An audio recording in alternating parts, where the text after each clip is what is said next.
Hello, everyone. Thanks for joining us today. Thanks for joining the conference. Thanks for being part of this. Just a reminder to everyone, obviously, this is a Keeping Your Family Safe Online conference. I just want to encourage us as well to please be a bit social and share where we're joining from in the chat so we know where everyone's joining from. So if you're joining from Nuneaton, Incley, Dagenham, from wherever you're joining from, kindly sort of drop that on the chat so we know where you're all joining from.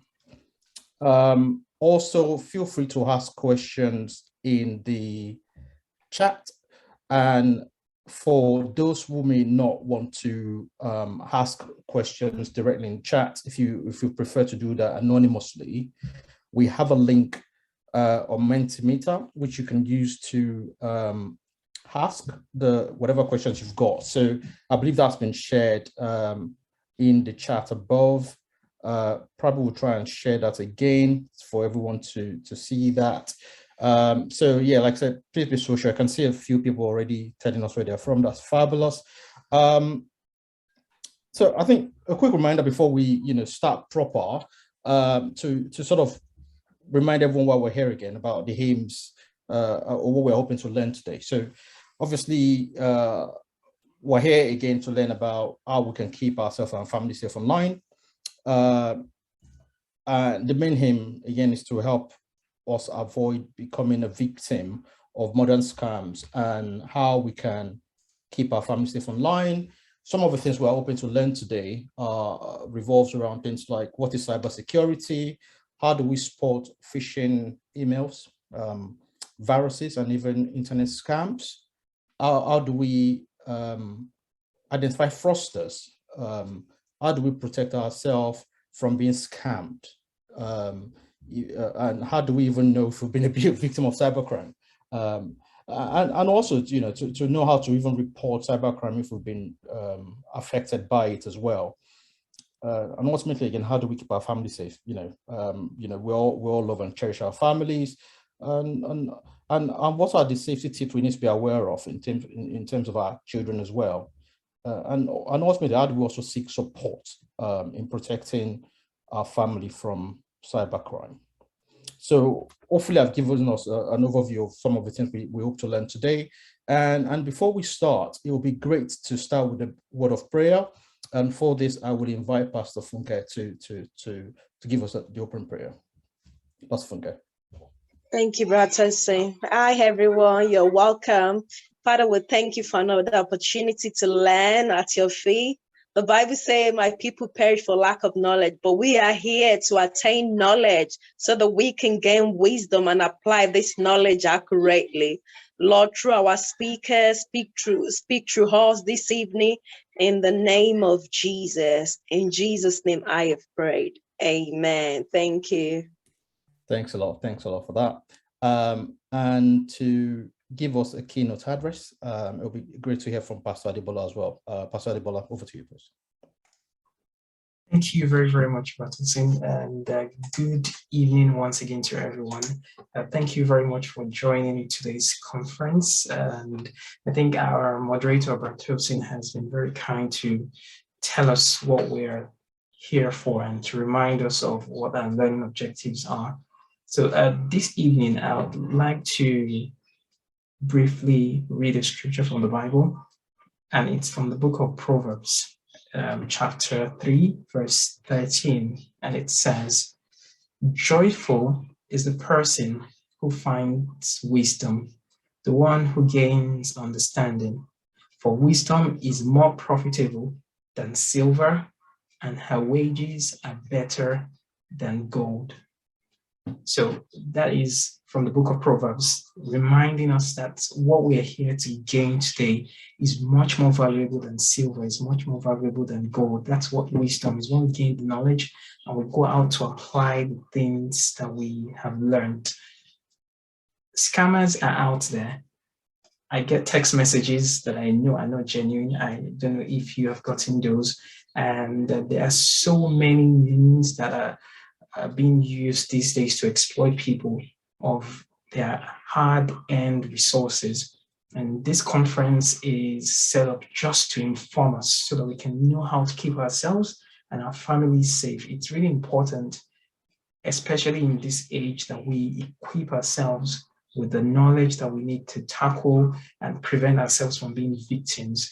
So I'd like to encourage you in today's conference to take note of all the information that the speakers will be sharing.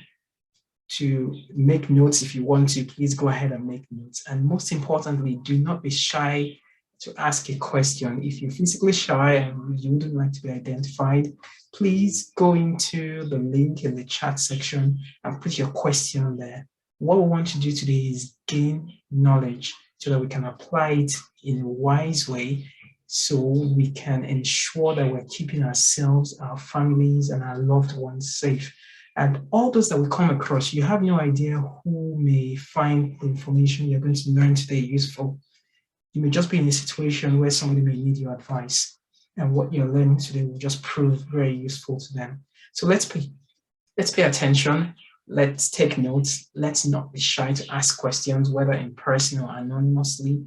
And my prayer is that even as we gain this knowledge today, that none of us will be victims of scams, in the mighty name of Jesus. And for those that are scammers, I'd like to pray for them that God will touch their hearts, because what they're doing is definitely not right. It doesn't make God happy. It doesn't make people happy. It makes people sad.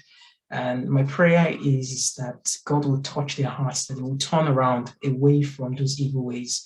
But while they are planning to turn around, we are going to get the knowledge today to equip us to ensure that we're not victims of their scams. So I know that our speakers are ready, fully loaded, ready to go. Let's pay attention, gain as much as we can, and I trust that we'll leave today's conference much better than we came to it. So thank you very, very much once again, and enjoy today's conference. Thank you. Thank you for that, Pastor Adebola. And I'd like to introduce our first speaker, by the person of Dr. Ayoade, who is an experienced data analyst with over 8 years of experience working in the telecoms, academia, consulting, and financial services industry. He completed his PhD at the Aston University, Birmingham, and has worked for numerous companies in the UK as well. He's an avid learner. He holds various certifications in business analysis and technology. And he has been involved in various critical system migration, data migration, and portfolio change delivery projects within the financial services industry, with a keen eye for details and a knack for transforming raw data into meaningful and actionable intelligence. Dr. Ayoade currently uses his business knowledge and analytic skills, amongst others, in aiding investigations around surveillance, including financial crime and market abuse.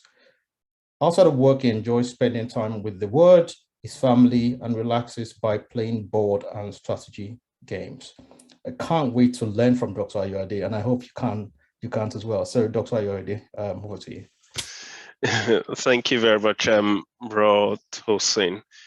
I think it's just right to say thank you to all of the organizers of this particular conference.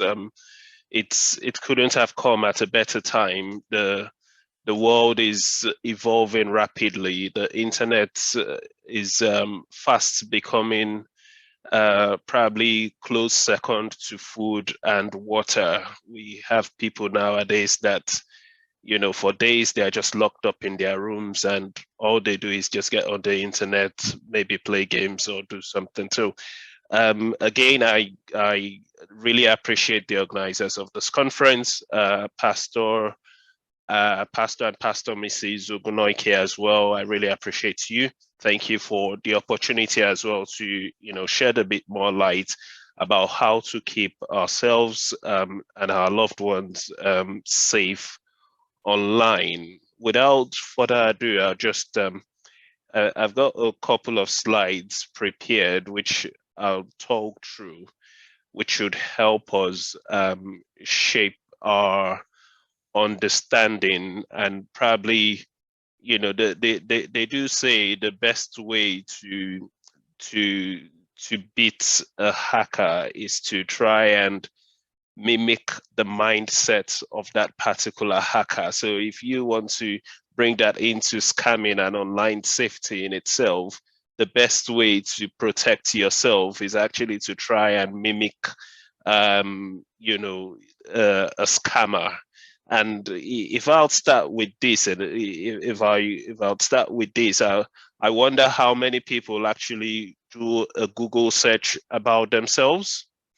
Just as a rhetorical question, if you haven't done it, please try as much as possible. Probably at the end of this conference, it's a very good starting point, because that's the starting point. Usually, that's the starting point for scammers. So it would be good for you to just do the good old www.google.com and go on and type in your name and see what comes out. You'd actually be surprised that, you know, how much information about yourself that would actually come out, because, you know, one way or the other, either knowingly or unknowingly, you've actually given out that information. And the other thing that you might find out might be your history. So a lot of us have probably come down to the UK, done a bit of migration from wherever down to various parts of the continent, of the world in itself. And during the earlier days of the internet, we used to put a lot of things out there. There's this saying that the internet never forgets. So if you do the Google search, it's always good to see what's out there.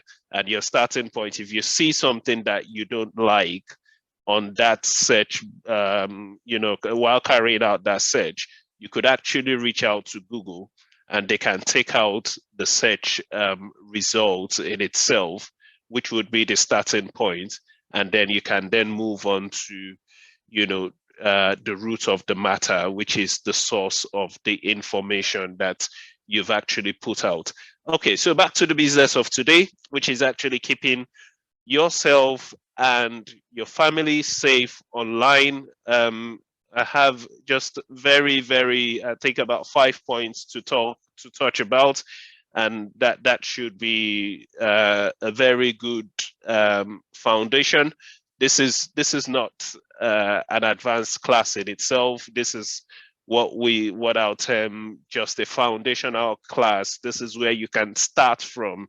It's more of a starting point, and the art of online safety itself, how you would secure yourself online, would actually vary slightly from how I would secure myself online, possibly because we have very different use cases of the internet. But all in all, this would be a very good foundation in itself to actually delve into that world of securing ourselves online. So we'll start with a bit of introduction of what online safety is, and then we'll delve into phishing emails and online scams. Those are really popular. And then we'll go into a couple of points of how you could actually protect yourself from being scammed, and a bit of advice for those of us with children who use the internet, couple of things that we can actually do to help out, you know, in keeping our children safe while they use the internet.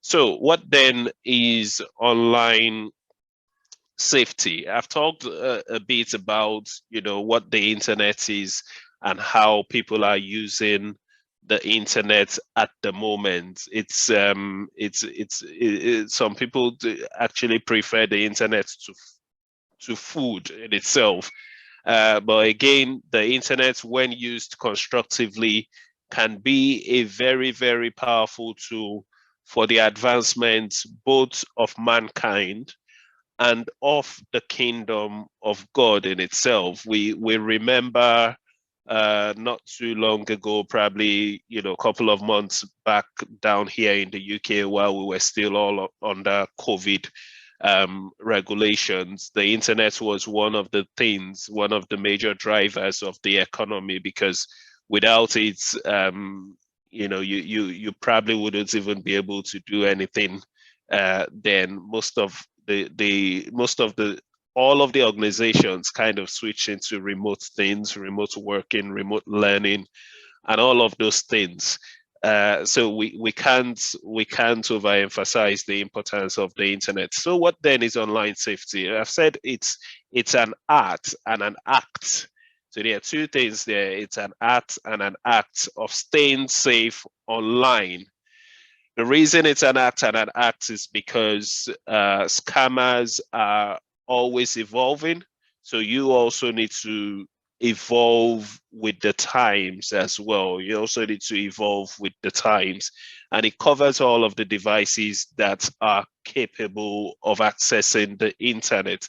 You would be surprised at what a little device that is connected to the internet can actually do in itself. A scam, if we want to put a definition to what a scam is, we'll say a scam is a deceptive way of obtaining something valuable, not necessarily money, something of value to someone. Scam is a deceptive way of obtaining it.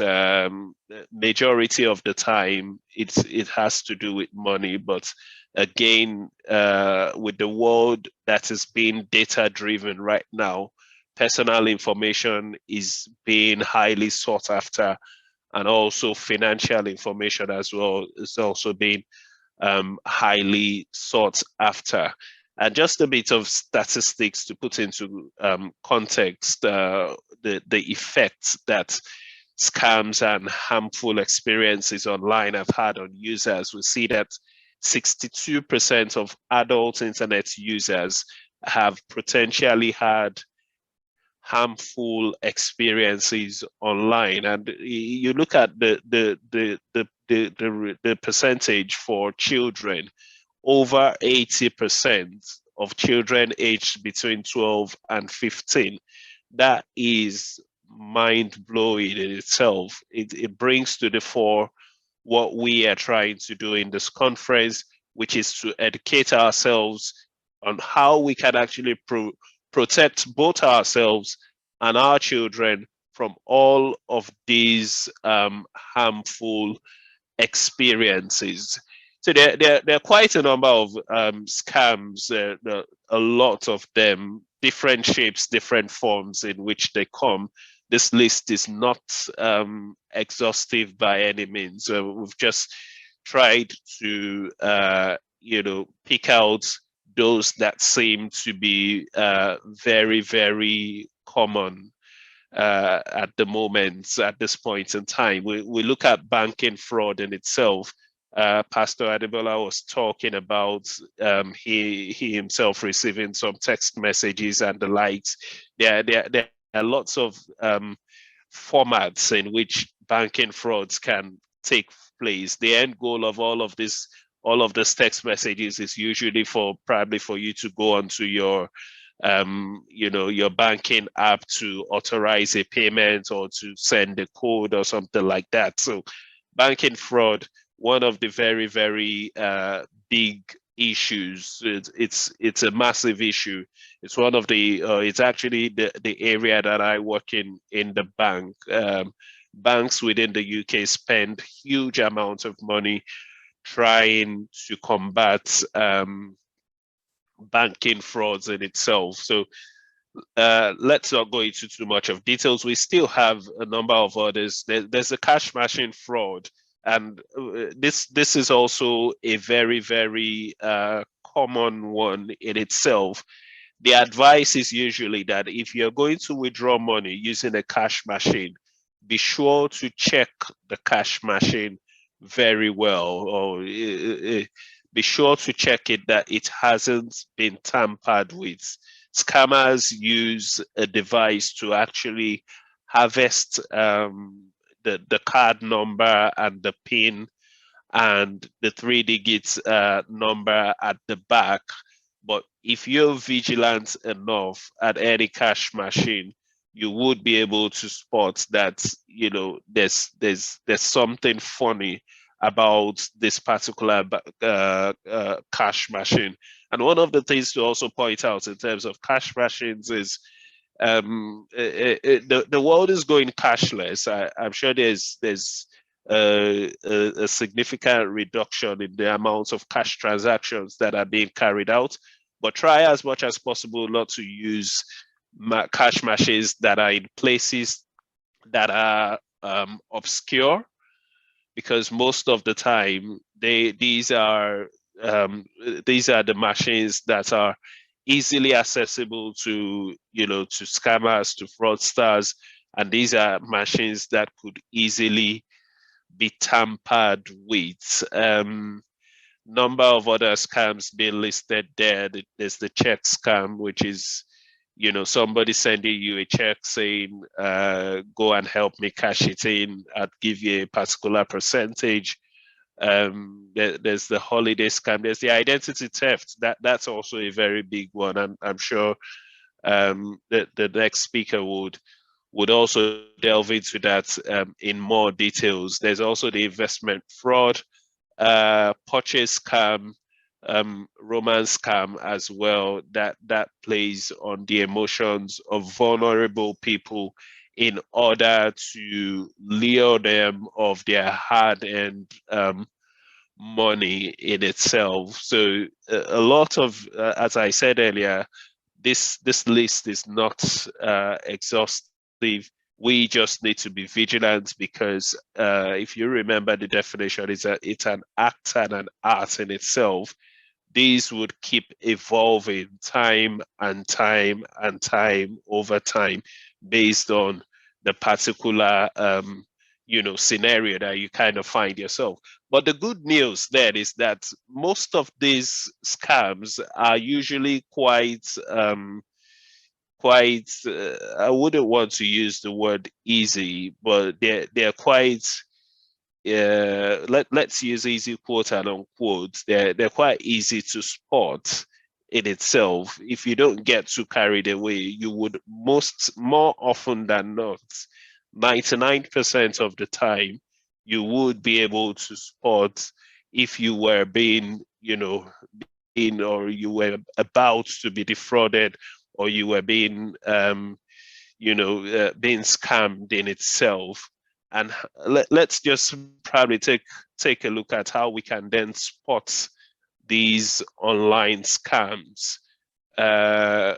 Popular ways by which scammers can tend to reach us is, usually via text messages, via phone calls, via emails. And the keyword then is usually they are pretending to be someone or an organization that you trust. So they're pretending to be someone or an organization that you trust in itself. But how can we identify scams? The first is you'd see bad grammar, spellings, punctuations. Very easily, that gives a scam away. The way an organization would compose an email would be very, very different from the way a scammer would actually compose the email. If it doesn't have bad grammar,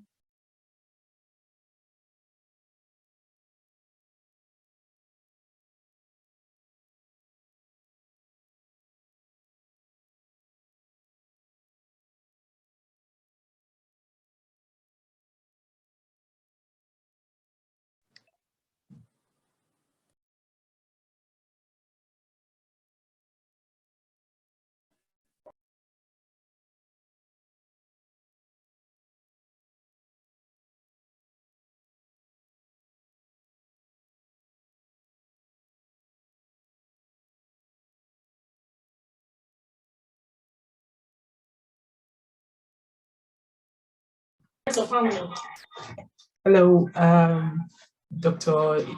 Ayo, can you hear us? Because we can't hear you.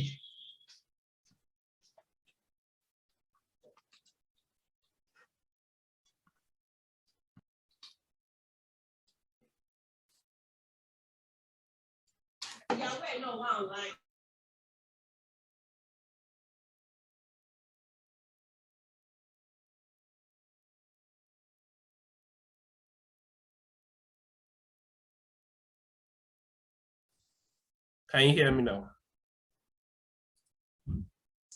Yes, I can hear you. I think you're back now. Okay.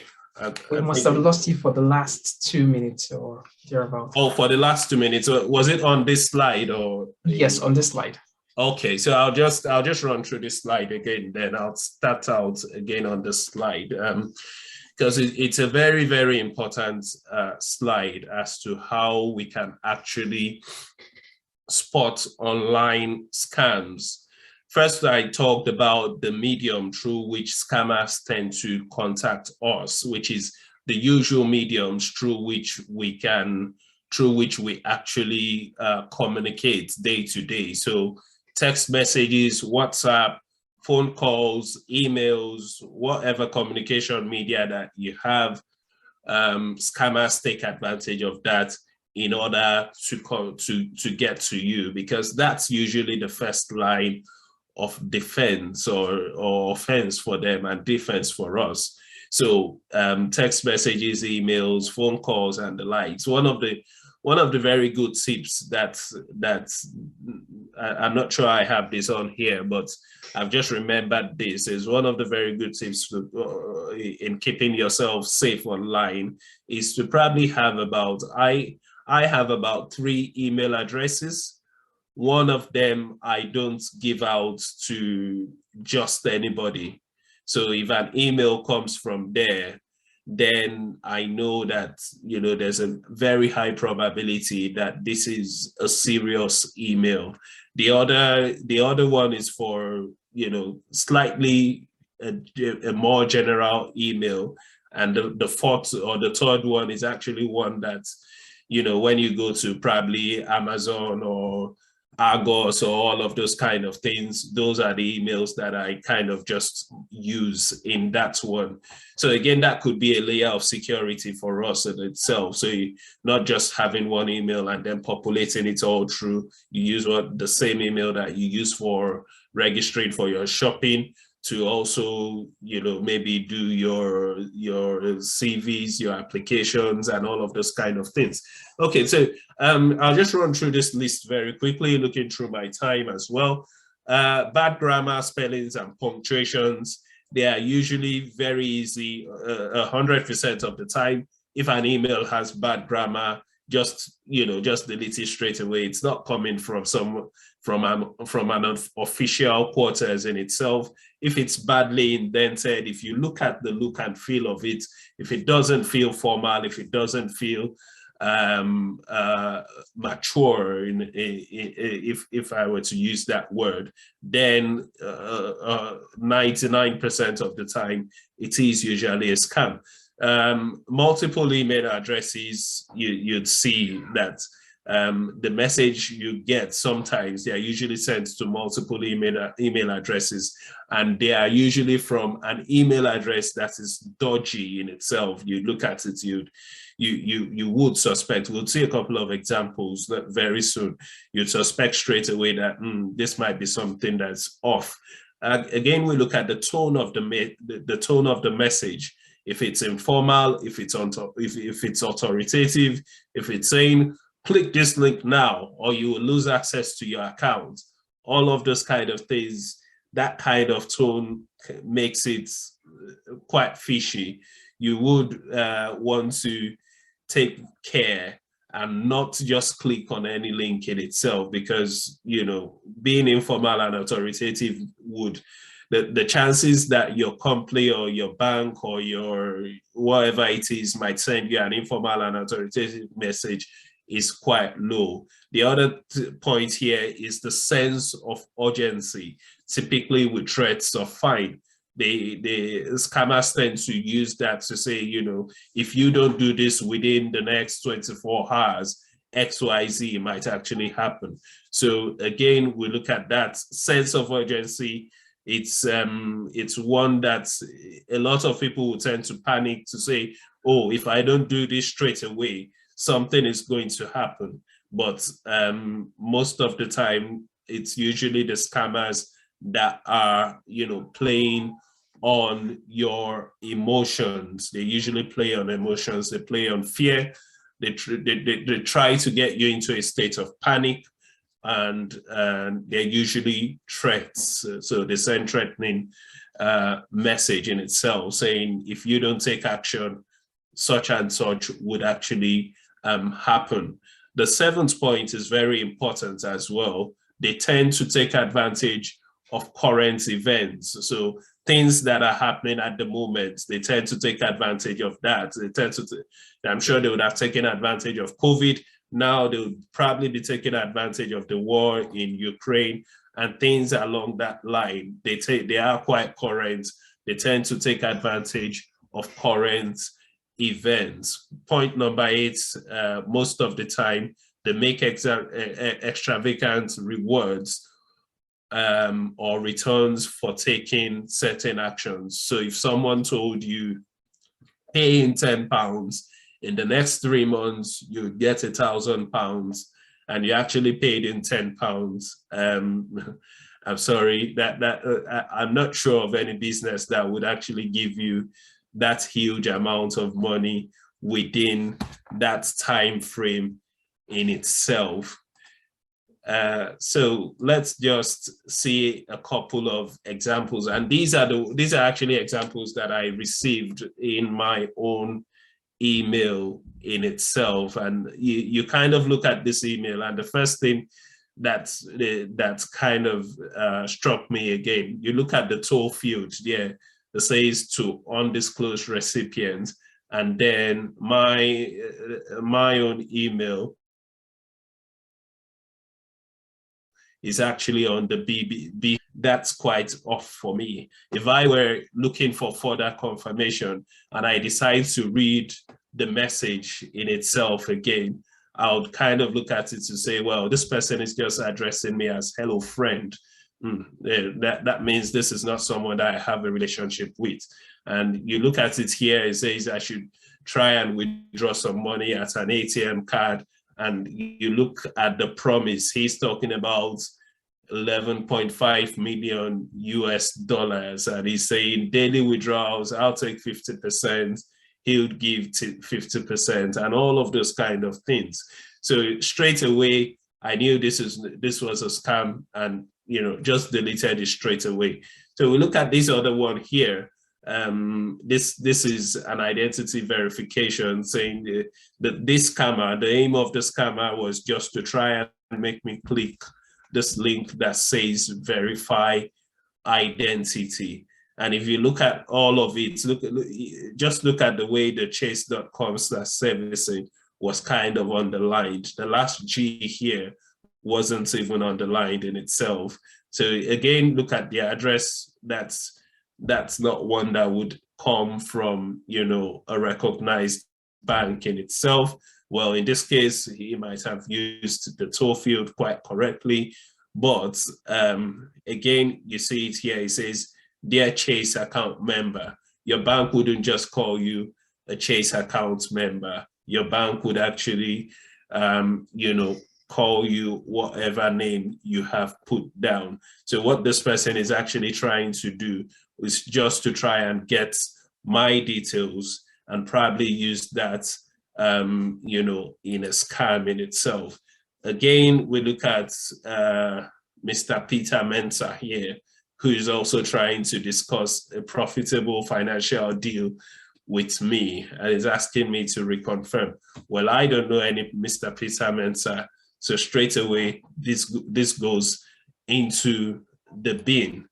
And a lot of things like that, you most of the time, the messages you expect or the messages you should actually pay attention to online would be those that come from, people that you kind of know in a way. And how then do we protect ourselves online? Just to list a couple of points as I bring it home. Do not be greedy. Do not be greedy. If it sounds too good to be true, it usually is. I just read an email just now about, someone promising 11.5 million US dollars if I were to help him, do an ATM withdrawal. Well, that in itself is just false. because, it's just too good to be true. Money itself does not just grow on trees. Number 2 point, very, very important. Make yourself a hard target. How do you do that? Control what information you put online and who can access it. Control what information you put online and who can access it. We're now in the era of GDPR. Whatever company has your information, you have the right to go to them to say, what information do you hold about me? And you also have the right to tell them, can you delete the information that you hold about me? So control what information you put online and who can actually access it. The third point talks about privacy and security settings. I know that's one of the places that people don't like to go on our devices, probably because, we just tend to use the devices, but this is actually more like the brain box of your device. It's the shield in itself. From time to time, please just, if you're using a phone, go into settings, check for privacy and security, and just read through all that is there in itself. If you're someone that downloads things from the internet, apps and the likes, be very careful when you're installing an app and it says, I'm giving this app permission to check all of the pictures, or I'm giving it permissions to check all of my contacts. Be very, very careful with it. What I tend to do is, even with my banking apps, I only set the permission to whenever I use the app, that is the only time you have the permission to use, maybe it's the contacts or the pictures in itself, if necessary. The fourth point, do not give any personal information to organizations or people without verifying who they are. So you can, a lot of us in the UK get this phone call that say they might have been involved in an accident or something like that. So most of the time, I just hang up straight away without even giving them any leeway at all. Fifth point, antivirus. Keep your devices up to date. An antivirus is very, very important for all of our devices, whether it's our phones or our laptops, whatever it may be. We need to make sure that we have an up-to-date antivirus, and that our firewall settings are also up to date. Number 6 is also very important. Avoid clicking on suspicious links in emails, and always check the address of whatever site you are visiting. So before you click anything, any email or anything, even while browsing, whether it's an email or not, always think about it a second time before you just click. And once you're on any page as well, look up at the address. Try and check the address bar of whatever page that it is, and try and think back, that is this where I am meant to be? So if you wanted to go to gmail.com, at the address bar you'd see it there that it's gmail.com. So again, look through the address bar and confirm that that is where you're meant to be. The 7th point talked about checking your credit file regularly. There are loads of free services now that do this. There's ClearScore, there's Equifax, there's Experian. It's always important to check your credit file, because we know what it means to us in the UK. And be very careful with unsolicited calls asking for personal information just out of the blues. So if we were to go into, a couple of advices for parents with children who use the internet, one of the key points is you just have to be, you're a parent, but you also have to be a friend to your child or your children, and always have this conversation with them. What excites them? What websites are they visiting? What apps are they doing? Or what apps are they using? And the key question there is, why do they like them? Why do you like this app? Why do you like this website?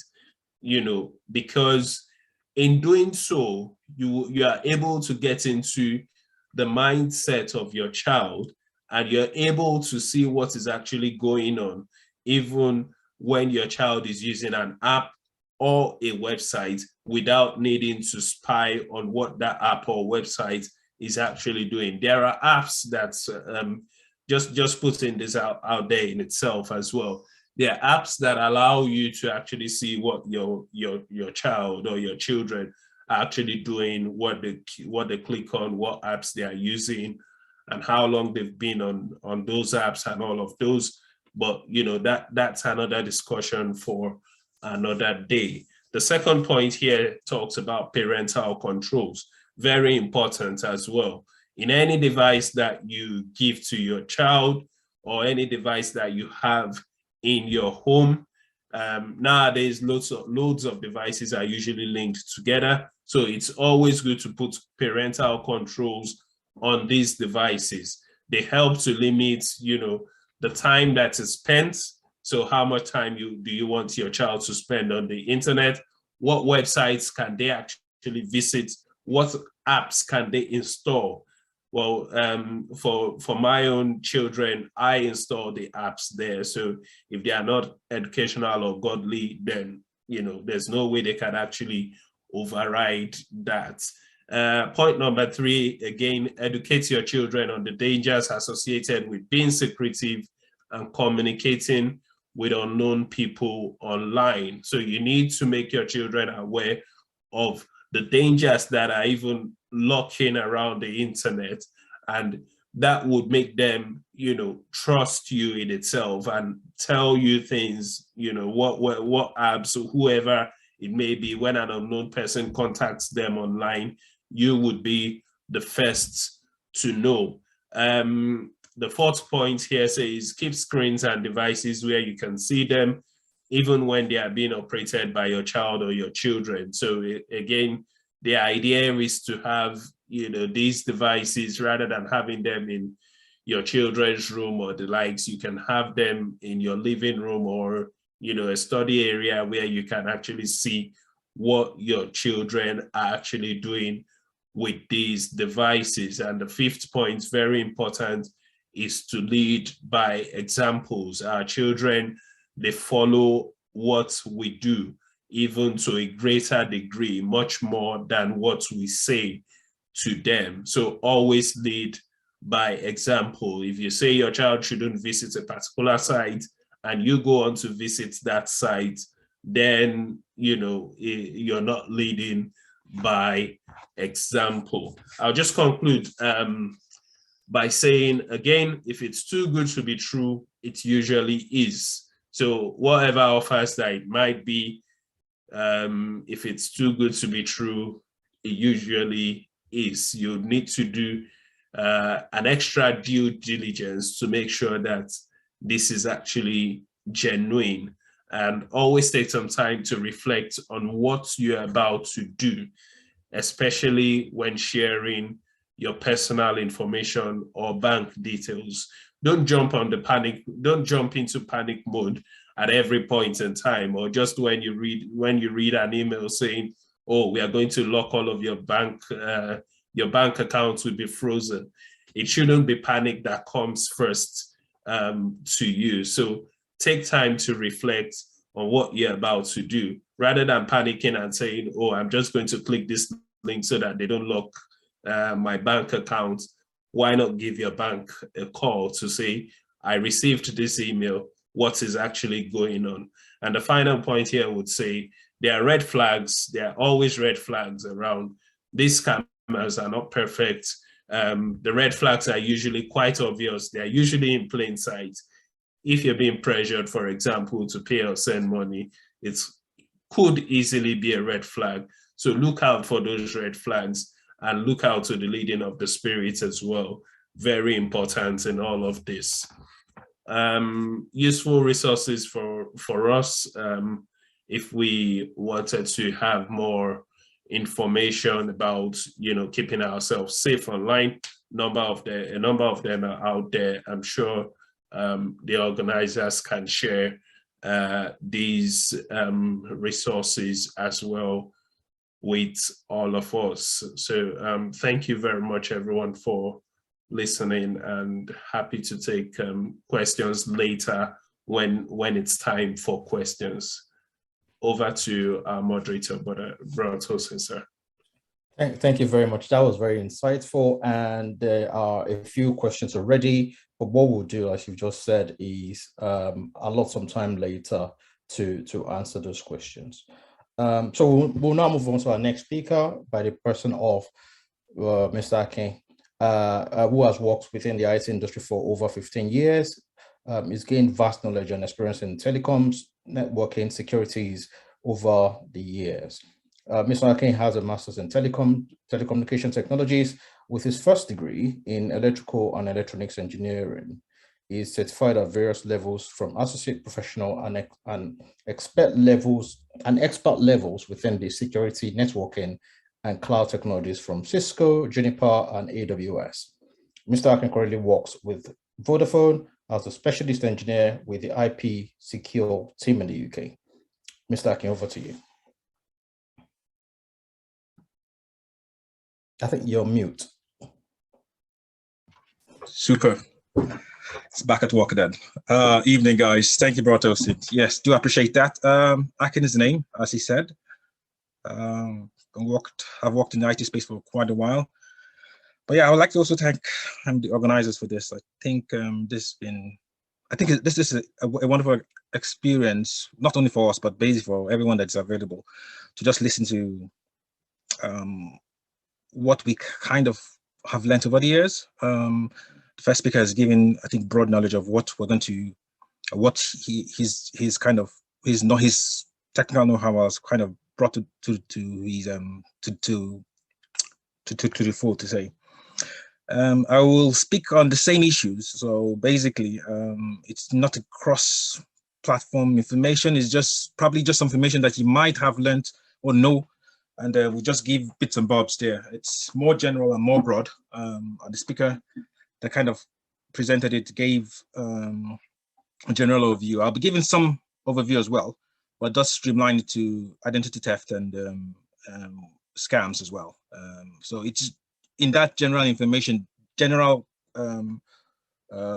process that we'll begin to probably work on more things from there. I'll share my screen and then we'll work from there. Okay.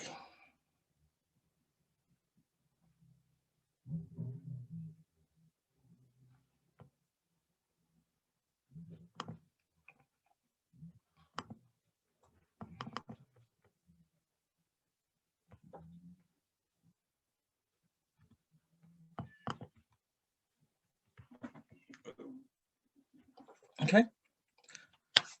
Can everyone see my screen, please? Yes. Yeah. Brilliant. Yes. So I'll start from thanking the organizers again. I think the Vine Church has probably done some wonderful things again to present this conference. It's a wonderful opportunity for all of us to just remind ourselves of the dangers out there, and welcome new methods to kind of inform ourselves or update ourselves rather on how to protect ourselves online. So keeping yourself safe and your family from online. There are many methodologies to it, but let's just introduce what is going on. We have the internet, massive information on the internet, basically. So the tools are probably more modern than you can think. But yes, we're dealing with things that are beyond our day-to-day expectations, just transactions online. There's virtually nothing you cannot get online. So basically, we're going to just limit it to that. The simple fact about it is that the amount of information there just requires us to just probably take some time to just kind of be very thorough about what we kind of provide to the internet. We can look for services beyond just booking hotels or booking travel booking things online from travel agencies. We can use mobile phones, we can use laptops, depending on what we have. The devices are vast, right? But most of us, right, most of us started from the internet, we say, started our jobs from the internet. We kind of were techies in one way or the other to get some form of living, to say. But it was not like that in the first place, right? Our children are probably luckier than us. They have information that they can deal with, and it's at their fingertips. We're going to deal with that, and we're going to deal with the pros or cons, which is the meat of the issue. Basically, it exposes a lot of things. Our family members, our friends, everybody is kind of in danger if we just leave information out there without kind of warranting ourselves or being purposeful in what we do or information we keep. So generally, the scope of the internet gives you the dangers they have. We're dealing with the internet. In any case, the internet is broad, right? But it's just a connection of networks. At the end of those networks, we have services, email services, video services, voice calls. And when you say web services, just anything that you can do with a browser, basically. Phone calls, whatever you can do. Once you open up a browser, you basically have the web services in front of you. And this lies all behind the internet. The phone apps that you have all lie in the internet, cloud services, artificial intelligence. Basically, you can just pick up a service and tomorrow I can tell you that there's going to be another service that will come. So it's just potential of vast knowledge. Just whatever you can think of will be on the internet one day, soon enough. It's just going to come. So the idea behind it is that who uses these services? We all do, one way or the other. In doing that, we leave digital footprints. When I mean digital footprints is just coming up, using a service, delivering data to authenticate yourself, verify that you're using this, or you're the person using it, right? And do some form of transaction on it. Now that's the danger. You're doing some form of transaction because that transaction will leave you with, expose you to confirmation of what you have done, right? Now the transaction can be from finance, right? Anything in the finance industry. It could be anything from your school, your child's school, your family's information being used to travel abroad. In any case, any form of usage brings about some form of important data.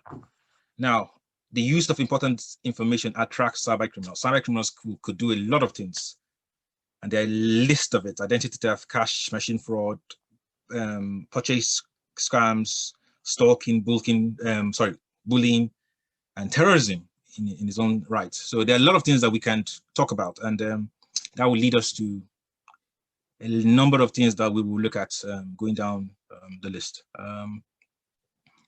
So what can we be aware of if you kind of expose yourself to just being on the edge? You will be ignorant of a lot of things. So ignorance exposes you to just so much more potential pitfalls. What are the potential risks? Scams, purchase, investments risk, hacking, identity theft, cash machine fraud, stalking, cyberbullying, terrorism.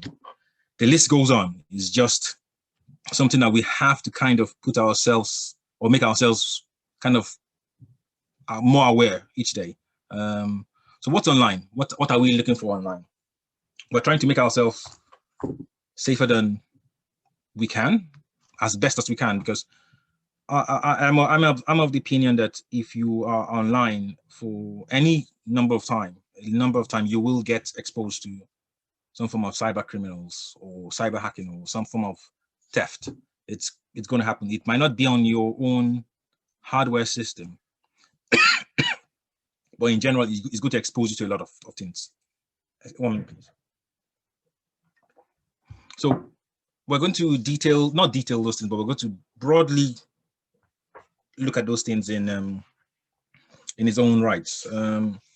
So online safety is important. If computers are not protected properly, when you're online, it's just possible that you're going to lose a lot of data. Personal data could be stolen, deleted without your knowledge. Computers can be attacked in a number of ways, which the past speaker did speak on. So viruses, spyware can remove vast amount of files from your own PC or even organizations, wherever it might be. So all forms of criminals can scan computers for personal information. Computers could be hacked, yes. It might be on your PC, it might be on any organization. So whatever information you're kind of providing out there is just information for somebody to look at. That's the truth. Be it government or any other form of compromise that you will have to, or organization rather, you will have to kind of deal with. You have wireless networks, always passing data through it. So there are harmful things around you. And so far you're using a network, you have to be aware of some things. So you have to be aware of the potential dangers online. And that's why we're kind of reading or skimming through this part of the slide. So we'll go to the next portion of it, and we're looking at data breach. If you look at it from any point of view, you're going to lose information one way or the other, either speaking from a counter that's going yourself to go and do some form of transaction, or going online. You'll have to pass information on, right? I will give you some context to this. Information is important, no matter how loosely you can kind of describe it. It's important. It gives out certain pointers to how things can be done, right? It just gives it that kind of scope. Data breaches they happen every day, almost on a daily basis. Identity thefts is the main driver behind all those attacks, accounting for 65% of breaches all worldwide. And in the UK, if I'm going to give that instance, it's well above that. I think it's about 67 thereabouts. And where various breach, level indexes has shown that there's a steady increase. No, I would say steady, but it's even substantial, more than we can even think. And the increase has laid the table on identity theft since 2018. So the data types that they're looking for: addresses, phone numbers, bank details, and once obtained, criminals can use this to steal not just your identity, can steal your life, and it's criminal fraud in any case. This information can be used to open up accounts, apply for loans, or used to obtain driver's license, passports. That's on a different scale, but it can be used for different things once data has been stolen. I'll continue data forms of data breach, and it gives us an idea that even cyber thefts, once thieves gain a large amount of data, this is not just from your computer, but from organizations, from the clouds, cloud in quotes, and then from email services, wherever you drop your data, bank services, you will find that it's not just on your computer that you can lose data. You can lose data from different forms. So it might not just be you losing data from your computer. It might be you passing data onto someone, and then you lose it, then them being hacked, and then you losing it from there. So it's not necessarily your fault, but we're going to discuss that as how you can keep yourself safe from not just that, but how you can prevent bits and bobs there. So the underpin of that is that information is power. Where they get it, it doesn't matter. Social media platforms is a huge part of that. Unbelievable forms of information. The key to that is just using your password and using it right. No matter how strong it might be, it can still give opportunity if you don't use your privacy settings properly. We'll touch on that. So the whole essence of data breach is that the attack surface is large. It's increasing every day. You have your phones, you have TVs, you have personal computers, anything that has a smart TV, smart fridge, smart whatever, wristwatches can be hacked. It presents hackers with some form of information that they can gather and then use to their advantage. So it's as long as the attack platform increases, we have to keep ourselves abreast of new methods to keep ourselves safe online. I'll give you a sense of what is going on in the industry. Identity theft takes huge aspects of what criminals do online. It's basically just trying to steal as much data as possible, using it for harmful purposes. We're going to touch on what kind of data they will kind of be looking for, but as I said, any form of information is great. It just gives hackers a starting point to just move on from there. Identity theft is what we will kind of delve into, knowing that we have different forms of scams, yeah. But if I kind of permitted to just work on this, it gives you a broad view of what others can do, right? Be it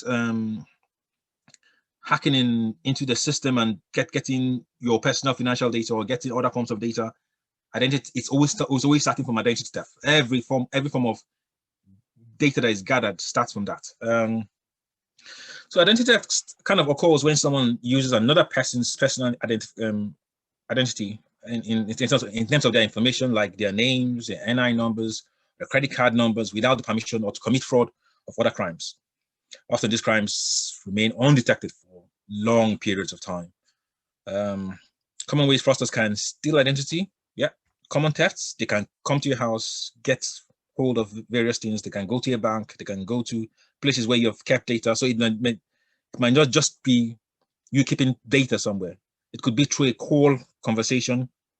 They could hack into your system, phishing materials, emails, and data breach in the sense of just getting to an organization and picking data from there. So your data is out there in any case. So the danger is vast, and information to prevent it is what we're going to discuss next. There are various tips, and the tips are not hardline. There's no strong points to what you need to do to keep yourself safe. The tips is a guideline, and it actually works, or it has worked in the past, and it will continue to work even to some extent, no matter how hackers kind of improve their methods, because they always do. They're not sleeping. They're always working on things that will kind of help them criminally in any form. So passwords, using strong passwords. No matter how I kind of touch on this, there are various forms of kind of getting passwords, but basically the easiest way to get a strong password is just use a phrase and then mix it up, or use 3 words, right? Any 3 words. Get 3 words together, mix it up with characters that have symbols and numbers, get capitals in there and other forms of letters, lowercase and other forms of capital letters. And always make sure that if you're going to choose one form of protection or the other in terms of password protection, 2-factor authentication will probably be your preferred choice. When I mean 2-factor, then it's most likely that you'll have a password, but you'll be prompted to use another form of device to verify how you're going to be authenticated. It might be your phone, it might be your email, it might be anything else, but it just gives you that backup or sense of security, double sense of security to say. That's the preferred method of using passwords. Make sure that whatever information you're passing in terms of password information, right, to a laptop, to a computer, or a browser, try not to use the same passwords for different services. It's a crime on its own. I'll put it that way. But you could use there are various things that you could use to just keep your password safe. There are various key locks, and there are key passes that you can that will encrypt your data. Even if you're going to put 100 forms of passwords, and you can put it in the cloud, you can put it anywhere, and you can use that to kind of pick up on any password, even probably 10 years down the line. It will always keep it safe. Don't quote me as saying that you're safe once you use a key pass of some sort, but it's a safe bet, because it's encrypted already. If some form of information or some form of hacking kind of takes place, the information is already encrypted, so it's very hard to even get out any form of decent information. Information is also kept on various platforms of social media platforms rather. Now, the tip there is to use your privacy settings. The privacy settings gives you advantage in terms of what and who gets hold of the information, and that's key. So you're going to put some form of information on it. Family members, travel plans, people you're going to meet, people you have met, where you have gone. That is vast form of information that hackers will love to get their hands on. If you're going to any social platform, try to always understand what the privacy settings are provide to you. Use that as a key to what you can give to others as well. Okay, so the first speaker did speak on emails, and that is phishing emails. The trick behind it, any form of information that you're going to be given, financial institutions will never ask you for a password, right? And they'll always spell your name correctly. That's one trick. They'll always spell your name correctly and in full, not just half. They always give it in full. If my name, for example, Akin Lulu Adefila, they'll always give it in full. No tricks, no Akin. Just they'll give you your full name, and they'll always use that. They will never ask you to click a link. So that's one trick to any form of scam or any form of phishing email. They will never ask you to click a link. They will never ask you to enter any form of data in terms of your bank account, your password. They will never ask you to do that. So any form of information that is passed from a bank or from any form of financial institution, right? They are rest assured that they're not passing information to request that you pass information to them. No, they wouldn't give you that in an email. You might go to the bank and they will say, authenticate yourself and get into something, but they will never request that you pass that information on to them. Be aware of that, because malware, in terms of how malware is, I don't want to get too detailed, but basically it's some form of software that gets onto your PC or some form of hardware, right? In terms of, it might not be, it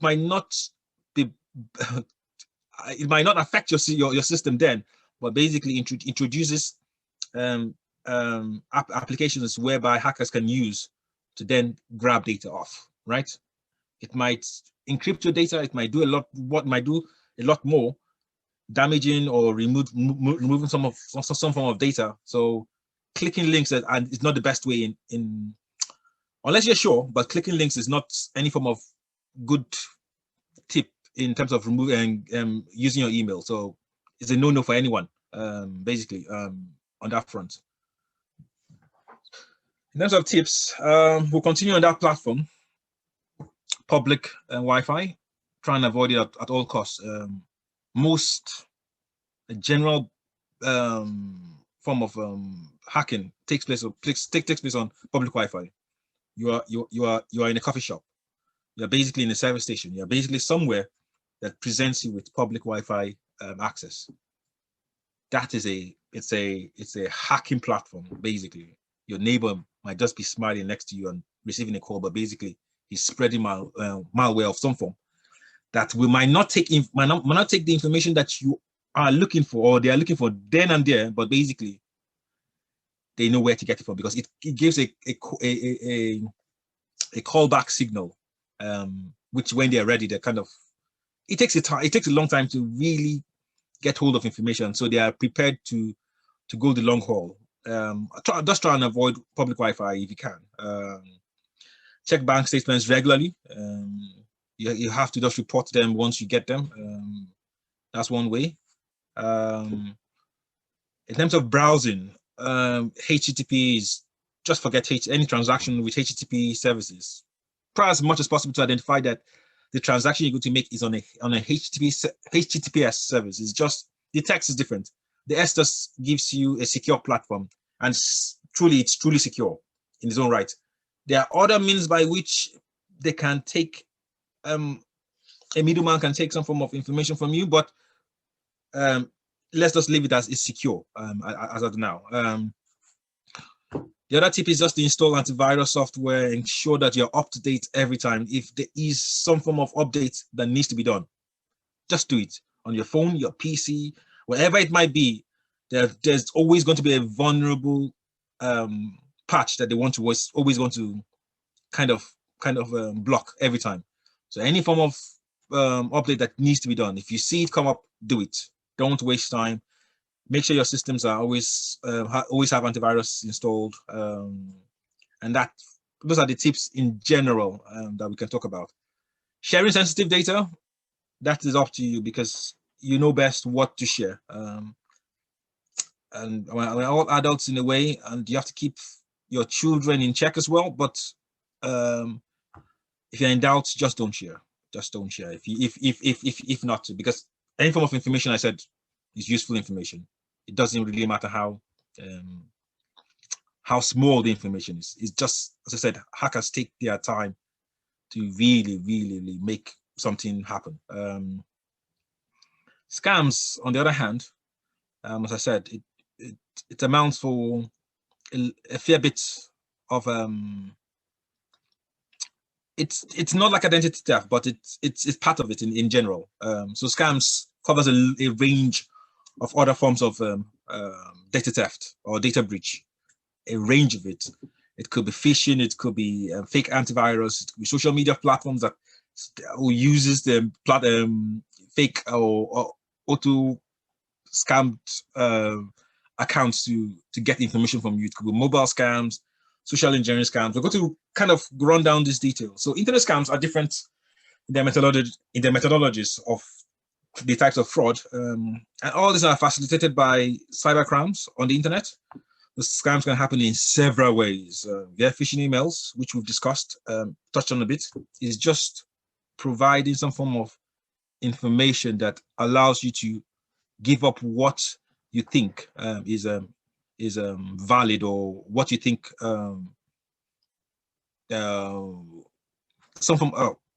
what you think is real, to say. So just avoid passing information that will give access to scammers. As I said, nobody, I can't understand where anyone would give a link. It's not even possible. Anything that has to do with a link being passed on to you, right, for you to deliver some form of data, just no, it's not possible. If it's your workplace, that's a different thing entirely. If something that has to do with you getting your password renewed, you just have to know exactly where it's coming from. But on from the financial scale, right, if you have not been dealing with that service, right, they will never ask you to do. If it just appears from nowhere, just don't do it. That's how I see it. I take it from that point of view. It can be also on a social platform. If you have not dealt with the information, if you have not dealt with the transaction one-to-one, right? Even if you have, but they're asking you for information that has to do with your identity, right? No. Same thing with SMSs, text messages. So these things can range from different things, but they're there. The most common types of online scams, phishing. One of the major ones. You always get that in your email box. The last speaker did talk on it for a fair bit, and I will leave it as that. Fake antivirus, that one comes up every time. Even when you don't have a antivirus system, if you click on the link and it tells you you don't have an antivirus system, just don't do it, right? It's better you just probably buy it yourself. Don't just do it. Because once you introduce some form of antivirus that is fake, you are in big trouble. You're going to, it might not, as I said, it might not take that particular transaction for you to lose out, but it takes time for scammers to just verify that, oh, this is something I can use, and they will continue to pull data from that, as long as you use that PC. So we stick with scams, social media scams. We've touched on that. The mobile scams, any call that has to do with you releasing information is probably a no. Just don't do it. And that's how I will put it. There's so many things that are fake out there, but the whole idea is any information that you will pass over the phone is probably something that you should probably think about. I wouldn't say you outrightly don't do it, because they are genuine information that you will need to pass in order to identify yourself.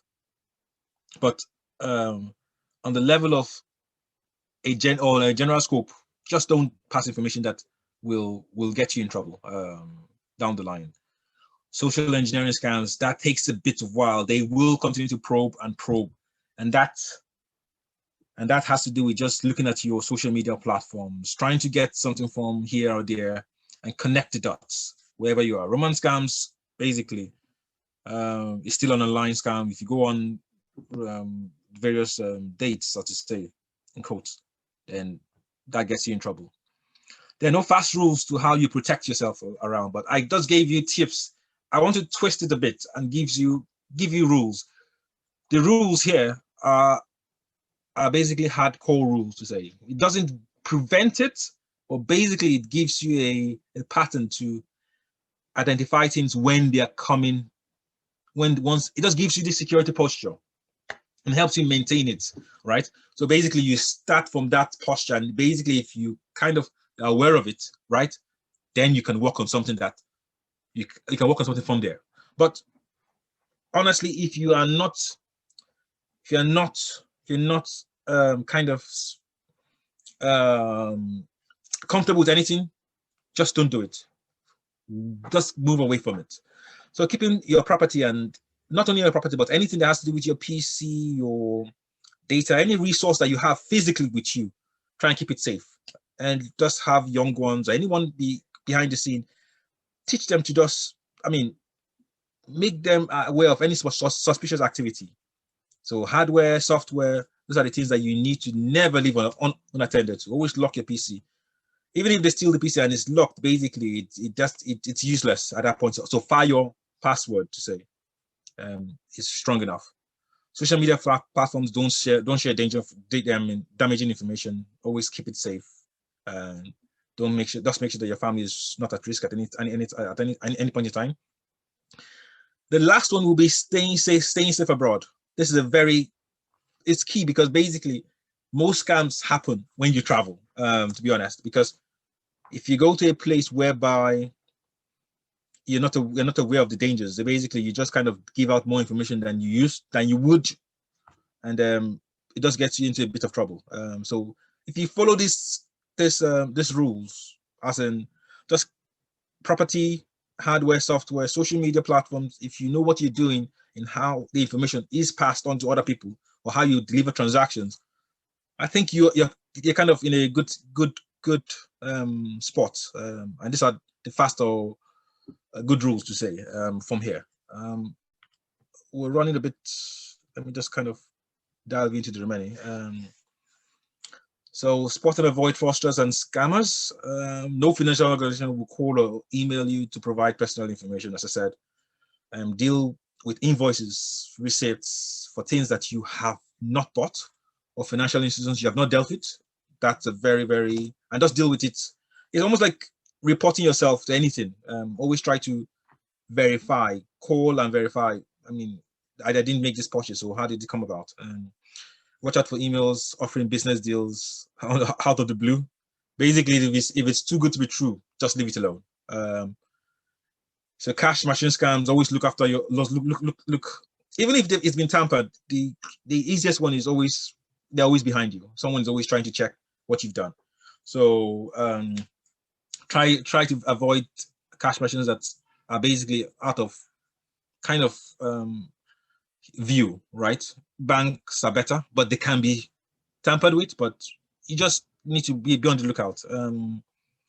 If you're offered heavy discounts or considerable cheap services or products compared to original and genuine if the deal sounds good to be true, just keep away from it. If you ask to buy or pay transfers instead of using online platforms, secure methods, just kind of know that that's a red flag. So these are just red flags just to give you insights. The website you are kind of purchasing on, if it's kind of new in its own right, that will be something that I have to kind of move on to in terms of details. But it's if it's new and just kind of launched in days, you kind of figure out that this is something that you cannot work with. We're going to move on to keeping children and kids safe online. Talk openly with your children about online activities. I think that's the key to everything. Keep screens and devices where you can see them. Know your parents well. Parental controls. You have to kind of. I wouldn't say everybody has knowledge about what kind of control they have, but I think we all have broad amount of information that we can kind of gather on this. We all try to keep our children safe. And the last speaker did kind of give more detail about this. I'll keep it as simple as that and just move on. So know what your children are doing online, their friends. Trying to be aware of what's the kind of post on social media platforms. Keep control of your family's digital footprint. Teach your children to keep their location private, and keep track of online times, and just make sure that you kind of engage them more. Help them to be a bit more tech savvy. It does help at the end of the day. And just lead by example. That's the whole idea. Lead by example. So to round up, I'll just tell us something to just remember. So be alert and vigilant. Now, maintaining a credit score credit account rather, it's very important in the sense that it just keeps you abreast of what's going on to your credit. But not only that, they do offer services that helps you track where your emails, not only your emails, but email data have gone to, and it also helps you track what you're doing online. It gives you a scope of it. Most credit score companies do track.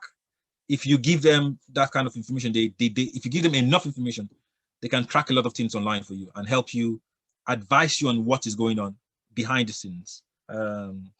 So destroy and preferably shred receipts, card details, and anything that you can post online. Just try and make sure that whatever you see that can be harmful to you and your family, destroy. If you're not going to use again.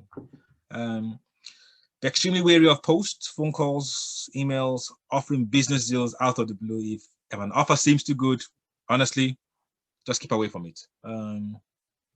So there are different details that will be passed on if you need them, but the trick behind kind of identifying what is an attack or not, be it from an email, whatever it might be, just pass on this information onto different platforms. They will check it for you if you're not sure. So if you're not sure, just be wary of it.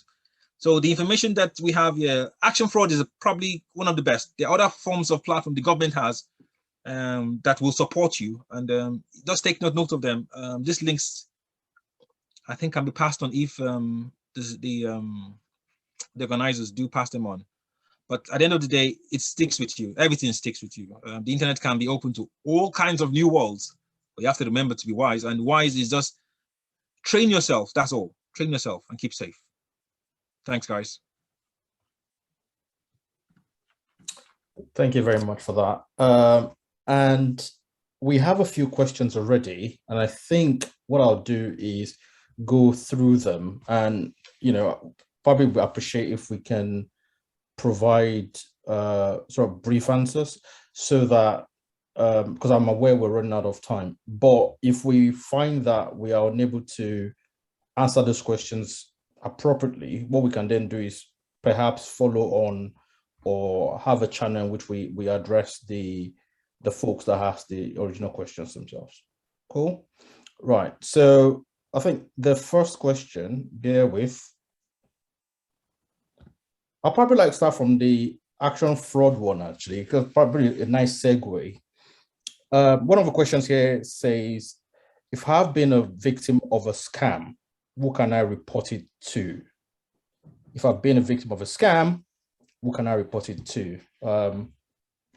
Do you want to go first, Mr. Akin? Okay, yes, good. So it leans back to what I was trying to describe in the last slide. So if you look at it from the point of view of you being on the road, the government has guidelines. You drive on the right, drive on the left, depending on where you are in the country, but there are guidelines to driving on the road. It's the same thing with the internet, right? The government is trying to take control of it. Or they don't have vast control of it, but they are trying to take control of it. So where do you report these things to? Basically, they have schemes or organizations that you kind of walk your way through. Action fraud is a good one. The government has their own platform. I think it's in, if you go to .gov.com, basically, and just type in scams or frauds, it takes you to a website. It also takes you to action fraud from there. But action fraud gives you access to the police directly, and there's a number on there that can kind of help you with that. So yes, as I said, never be alone in terms of what you deliver online. Always report it. Ask a friend, ask somebody close to you, is this real? Just don't give out information. and then make sure that whatever you're trying to gather at the end of the day goes to probably credible people. But I can tell you for a fact that action and fraud is one way of reporting things. There's a number on there that gives you access to them, and they will be detailed about it, about what they are trying to receive from you, and they'll tell you exactly what they need from you in order to probably investigate one or two things. And if you have been on action fraud platform, there is also retrieving. They can also retrieve data if they have seen that you have been defrauded, but they will need some bit of information on how that happened and where that came from. They can actually, it's a police network, so they can do a lot of things. And I will stick to that as an action fraud for now. But the government's websites.gov has a lot of information on its own, but it's more on safety and tips. Okay, sounds good. I also noticed Mr. Ayoade nodding, so I'm guessing you concur, or have you got much to add to that? Yeah, I think a great one. It's a great one to go to. Also, depending on the nature of whatever scam it is. If it were probably a bank fraud, somebody used your card, it would also be good for you to contact your bank. In certain cases, depending, tough one, you might be able to get some form of your money. Not quoting me, but the situations are different and all of those. But it's always good to also let the organization involved, maybe if it's a bank, whatever it might be, ring them up as well, ring up action fraud, and you can then attack it from various points. So yeah, that's just my little addition. Fabulous. Right, so this question, so I've sort of lumped 3 questions now into one, because I think they're sort of related. So one of them asks about, I think this particular individual has done a Google search and they found their personal information online. So they're asking how can they remove this or remove it. But also an individual was asked about how can they reach out to Google. So I guess obviously for linking to the first question, you can only be trying to reach out to Google if you're trying to maybe remove an information, right? And then the third question, as part of this one question, is about how can I contact an organization to request that they delete my information. So it's about people contacting an organization to, I don't know if it's a generic way in which they can reach out to organizations to delete their information. So if we can take it from the point of how can I reach out to an organization to delete my information, and in particular, how can I contact Google to delete my information? Do you want to go first, Dr. Ayoade? Yeah, I think if you just go to support.google.com, you'd be able to see how to actually request various things. There are various topics there. So you request a removal of your personal information from Google. Google would also tell you that they are a search engine. So what you're actually seeing there, it's probably coming from somewhere else. And you also need to look at, where the source of that information is, which kind of leads nicely into the other question of how do I contact the particular organization. So most organizations have support, they have chats, they have phone numbers around. Just give them a call. The trick usually is that if you see any of the numbers, ring that particular number, tell them what your issue is. They will direct you to the right place in itself. So support.google.com for Google, for particular organizations, just reach out to the number there, and you'd be directed to probably their data, the data handling section in itself. And also to sort of buttress that, I know you mentioned GDPR earlier, and just for folks to be aware, it's a good time in terms of data protection now. So businesses cannot just hold onto your data if you don't want them to. So do reach out to them, as Dr. Ayoade has said. I think this last question would go to Mr. Akin. It's about, I think you mentioned something about two-factor authentication, and somebody would like to know more about what two-factor authentication is. Okay, thank you. So basically, as I said, it's once you're trying to get authenticated online, you try to give some form of password. That's the usual, the standards that we kind of know. The idea behind two-factor authentication is basically putting your password, which is one factor, but basically verifying on a different platform. It could be your phone, right? They will ask you that you have your phone next to you, or in more secure cases, there is what they call an RSA key, right? But the whole idea behind two-factor authentication is basically you're using two factors or two PC, I'll use PC, or two processes that run digital data to confirm who you are. So basically you have verified that I am this. I can use my password, but basically they say I don't want to verify that you can do this alone. I know that you have given the correct password, but can you do it on a different platform? Let's see if you have, right? And usually they'll give you information about, or you have passed information about what kind of what kind of device you had. And it's a good way of balancing things, because even if a scammer gets your password, he might not have your phone. Yeah. So the two different things. You can say that he has your password, but he might not have your email. He has your email, but doesn't have something else to just verify that that will correspond to the two factors that can give them availability to something that they have access to. Fabulous. So I think what you're saying there in summary is one is about what you know, which is your password. And the second piece about what you have, which will be your phone, and that's why it's powerful, right? Because somebody can know your password, but they can't have what you already have in your hand, like your phone or your laptop or RSA key and the likes as well. Fabulous. Right. Thank you very much for the presentations. And now we'll now go to the vote of thanks. And I believe Pastor Adebola, are you doing that? Yes, I am. Wow.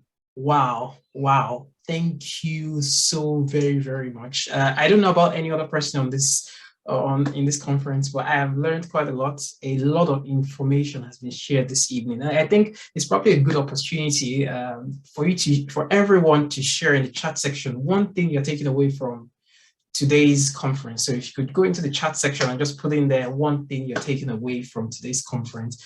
But I would like to say a very, very big thank you to our speakers, Dr. Ayoade and Mr. Akin. Thank you for sharing so much. Who knew that using public Wi-Fi could be a dangerous thing? So yeah, I will stick to using my data and not using public Wi-Fi anymore. Thank you very, very much for sharing that. There's so much to learn that I think we'll have to rewatch today's conference to get all the additional information that you shared. So I just want to say thank you on behalf of the Vine Church. Thank you very, very much for sharing from your wealth of knowledge. We really, really appreciate you taking the time to be part of this conference. Thank you very, very much, and God bless you greatly. For everyone that's joined as well, I'd like to say thank you for taking our time this evening to join us at this conference. You are very, very much appreciated. Thank you so very, very much. And this was put together by TMAD Divine Church, Really Making a Difference Divine Church. And we're based in Nuneaton here. If you'd like to join us to fellowship, we meet on Sundays physically. You can join us here in Nuneaton at the Hosting Green Church Hall. That's where we're meeting tomorrow. And you can get more information about the church by visiting our website, which is tmadministries.org.uk.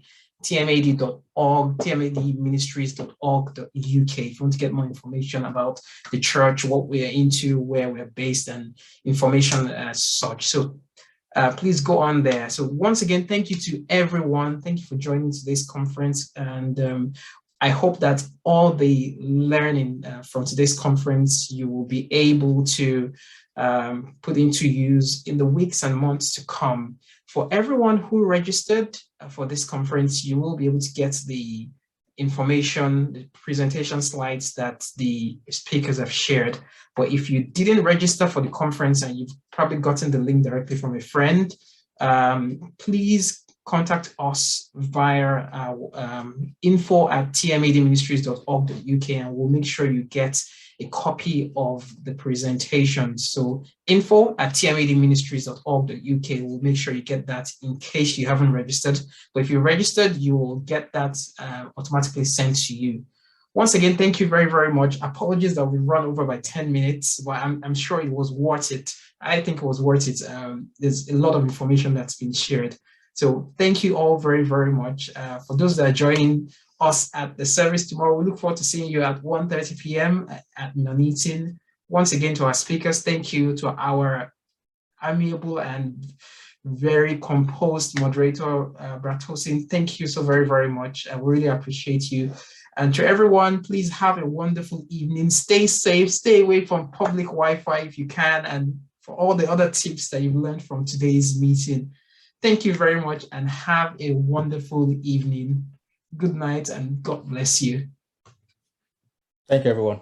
Thank you. Bye. Thank you, everyone. That was really, really good. Thank you, everyone.